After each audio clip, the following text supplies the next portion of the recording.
করে এবারে বলা হোক যে যা ধর্মগ্রন্থ একটা করে লিখে তৈরি করে দেখাও।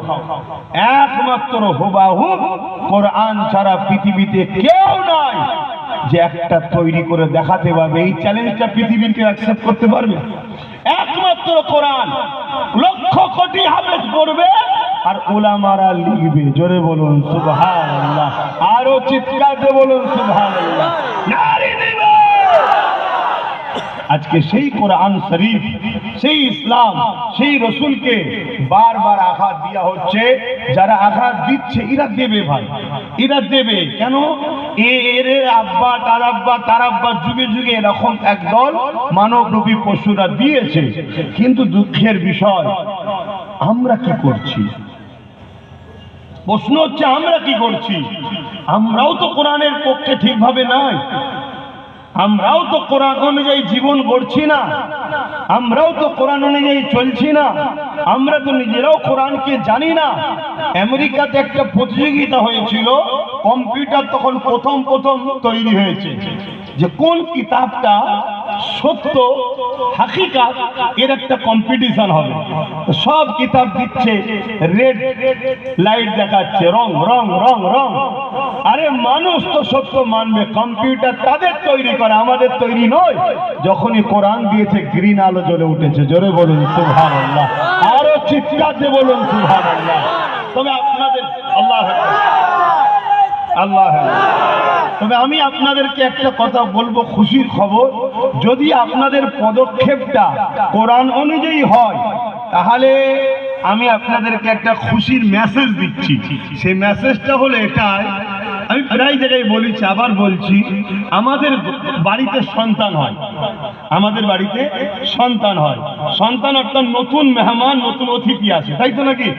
কিন্তু এই অতিথিটা যখন আসে, আশাটা কি এমনি এমনি হয় না? অনেক কষ্ট, অনেক ব্যথা পায়। বলুন মা অনেক কষ্ট ব্যথা পাই না? পাই না?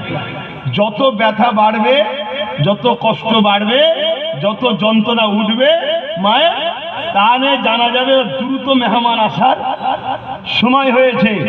ইসলামের ওপরে, কোরআনের ওপরে যখনই ব্যথা বেড়েছে, ইতিহাস বলছে, দুনিয়ার ইতিহাস বলছি, 1000 বছরের ইতিহাস বলছি, তত নতুন নতুন মেহমান ইসলামে এসেছে। জোরে বলুন সুবহানাল্লাহ।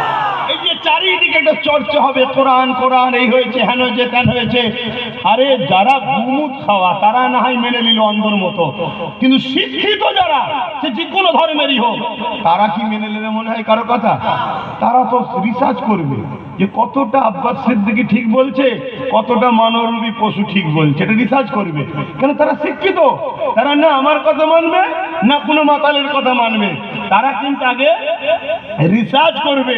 আর কোরআনকে নিয়ে রিসার্চ যারাই করেছে, ইতিহাস বলছে তারা কোরআনের সত্যের কাছে নিজেকে কুরবানি করেছে। জোরে বলুন। তাহলে মেহমান বাড়বে না কমবে?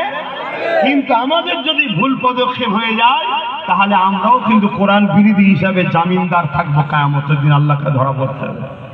কোরআন বলছে কেউ যদি একটা নির্দোষ মানুষকে হত্যা করে, সে পুরো নির্দোষ মানুষ যদি হত্যা হয় তাহলে পুরো মানব জাতিকে আপনি হত্যা করলেন। ঠিক তেমনই আপনি যদি একটা মানব জাতিকে আশ্রয় দেন, একটা মানুষকে যদি আপনি সাহারা দেন, আশ্রয় দেন, সে মুসলিম হতে পারে আর হিন্দু হতে পারে, যেই হোক, কিন্তু তাকে যদি আপনি সাহারা দেন, পুরো মানব জাতিকে সাহারা দিবার নেকি সওয়াব আল্লাহ আপনাকে দেবে। জোরে বলুন সুবহানাল্লাহ। তাহলে আমাদের সবটাই করতে হবে। একদিকে যেমন ঈমান, ঈমান অন্যায়ের বিরুদ্ধে লড়াই করাটাও ঈমান, ঠিক তেমন আমি অন্যায়ের বিরুদ্ধে লড়াই করতে গিয়ে আমিও যেন অন্যায় না করে ফেলি, এটাকেও মাথায় রেখে লড়াইটা করতে হবে। আমি কি বোঝাচ্ছি শুনছেন তো? হ্যাঁ। কেন?